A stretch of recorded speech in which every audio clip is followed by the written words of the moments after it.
What? Vous en avez peut-être reçu sur votre téléphone. Avec le coronavirus, de nombreux messages circulent sur WhatsApp. Alors, ces infos sont-elles vraies ou sont-elles fausses? C'est ce qu'on va voir ensemble. Depuis le début de la crise du coronavirus en France, des milliers de messages affluent sur les réseaux sociaux et surtout sur WhatsApp.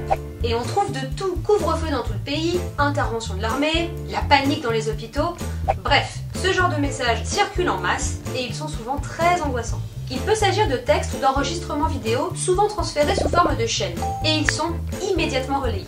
Pourquoi? Eh bien à cause du principe de la proximité sociale. Pas de panique, je vous explique. La plupart du temps, ces infos non vérifiées sont envoyées par une personne de notre entourage plus ou moins proche. Instinctivement, on va donc se fier à lui. En fait, on se dit que si cette personne que l'on connaît bien nous a envoyé ce message, alors c'est forcément vrai. Et du coup, on la repartage à notre tour. Et vous avez remarqué, ces messages commencent presque toujours de la même façon. Un ami médecin m'a dit que, une infirmière m'avertit, ou encore, le fils du neveu de mon voisin qui travaille au Sénat me dit que. C'est caractéristique de la rumeur. On ne sait jamais d'où elle part. Mais comme elle est reliée à quelqu'un de haut placé ou de soi-disant bien informé, on y croit encore plus. Le phénomène n'a pourtant rien de nouveau. Mais attention, ces rumeurs propagées sur WhatsApp peuvent parfois avoir des conséquences très graves. On quitte le continent européen, direction l'Inde. En 2018, un étrange message circule sur WhatsApp. Des centaines de trafiquants d'enfants se trouveraient dans plusieurs villes de l'ouest de l'Inde. Les habitants appellent leurs contacts à être très vigilants.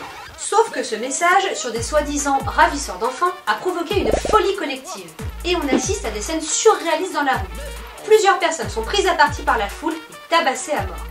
Face à cette vague de violence, la police a dû lancer un appel au calme en expliquant que tout ça était complètement faux. Donc, vous le voyez, ici c'est encore ce phénomène de proximité sociale qui est entré en jeu. Puisque ces fausses infos ont été transmises par quelqu'un que l'on connaît via WhatsApp, eh bien on y a cru plus facilement. Pour en revenir à nos messages sur le coronavirus, il faut évidemment rester prudent. Même si quelques-unes peuvent s'avérer exactes, la plupart d'entre elles ne sont pas vérifiées et disent n'importe quoi. Not true. Donc, en partageant ces infos, vous risquez de relayer une infox. Donc, par principe, lorsque vous recevez un message qui commence par « J'ai un ami qui », méfiez-vous. C'est totalement suspect. En cette période de crise sanitaire, restez très vigilants. Ne partagez que si vous êtes sûr de la fiabilité de votre source. Les infox sont un virus qui se propage à vitesse grand V.